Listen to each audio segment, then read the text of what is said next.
All right, today we're going to break down one of the most powerful inventions in, well, all of human history.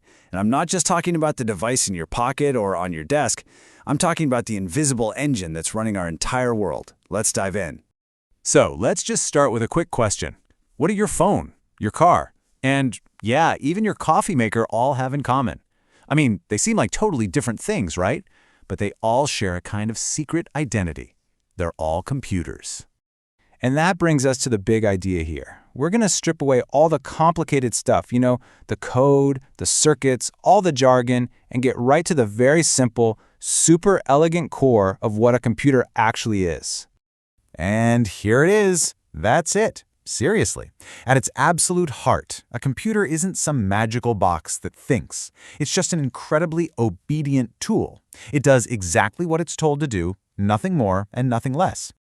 Okay, for the more textbook definition, a computer is an electronic device that processes data and performs tasks based on a set of instructions.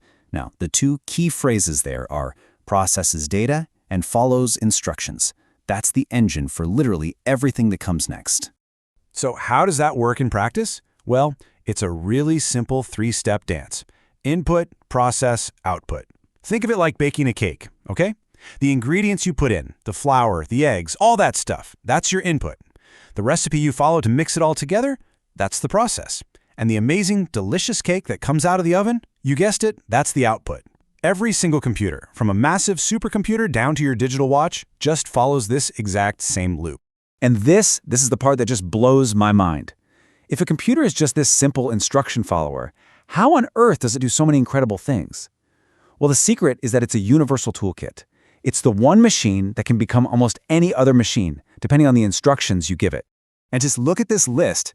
The same basic device can be a communication tool that connects the entire globe. It can be a microscope for scientists, a canvas for an artist, or the entire backbone of a business. It's this unbelievable versatility that makes them so incredibly powerful.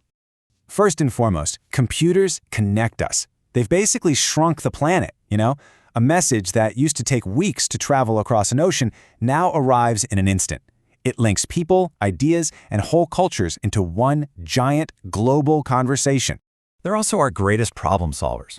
I mean, from figuring out the path of a spacecraft to analyzing the stock market or modeling climate change, computers do these insanely complex calculations at speeds our brains can't even begin to imagine. It gives us the power to tackle some of humanity's biggest challenges. And they let us create brand new worlds. Whether you're talking about composing music, designing a skyscraper, animating a movie, or building these huge virtual worlds for fun, computers have become the ultimate canvas for our imagination. So here's the most important part. This isn't just some abstract theory, right? This technology has totally rewired our world and your daily life. Let's make this personal for a second. I love this slide because it shows the shift so perfectly. Not that long ago, you'd wake up to a buzzing alarm clock, you'd read a physical newspaper, you'd mail an actual letter. Today, your smartphone does all of that and a million other things. You wake up, check news that's personalized just for you, and send an instant message. Our whole routine is now built on a foundation of computing. So how many times a day do you actually rely on a computer? When you really stop and think about it, from the GPS that gets you to work, to paying for your coffee, to streaming a show at night, the number it's just staggering. It's basically countless. They are the invisible infrastructure of our lives. And at the end of the day, that's what a computer is. It's not just a machine that follows instructions anymore. It's a tool we build to amplify our own minds, our own creativity, and in doing so, it's become completely woven into the very fabric of how we live. So we've seen how the simple instruction follower became this world-changing force in an incredibly short amount of time, completely reshaping our reality. It leaves us with a pretty big question. Now that we understand what a computer is, what are we going to create with it next?